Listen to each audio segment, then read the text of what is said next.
Welcome. We're going to talk about the Trading tab of the Option Traders template. This is only going to be an overview. Other videos will be available that will explain more of the details of the features that are on this tab. But for now, this is where you would input your trade information, the trade type, trade ID, the instrument. The darker gray with yellow lettering would be required for most of the tax export features and a lot of the trading features. Here's where you would enter your expiration date. Some of this information is calculated, strike price, the price of the underlying, and then you can input the implied volatility, probability of expiring, and some Greeks.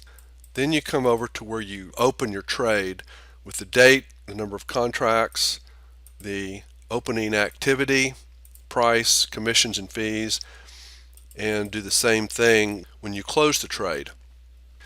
This is a year designator for tax export purposes. You would select the year and click on tax export, and all of the trades that are closed that have the same year as designated here will be exported to the tax tab for tax return preparation purposes. Now, scrolling a little bit further over, you can access the file operations in case you have not saved this file with the ticker symbol. You can identify specific trades for tax lot purposes.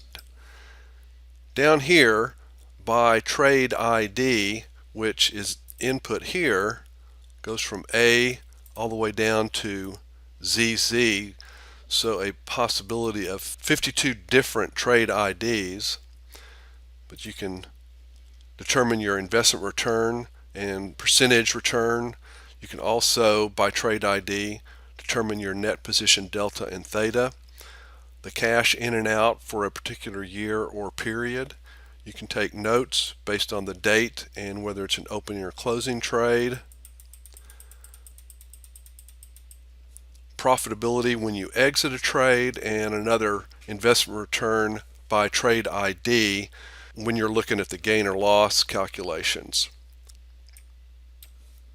Also, you can input historical information. For instance, you'll see that currently we're in January of 2018, so the earliest date is the Friday expiration, the 5th of January of 2018. If you want to input historical information, let's say you wanted to go back to January of last year. Now it starts with the first expiration January of 2017. And then you can reset your expiring month back to 0.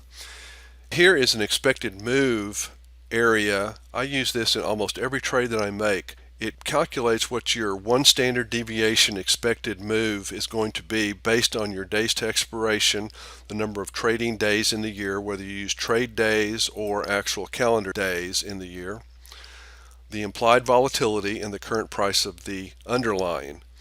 What it will calculate is that one standard deviation move and on a percentage basis. Then you can use the forecast tab to download historical stock information to determine whether your underlying has actually moved that percentage amount in the past. So that's a rough overview of the trading tab. Be sure and look at some of the more detailed videos about the features on this tab. Thanks for watching, and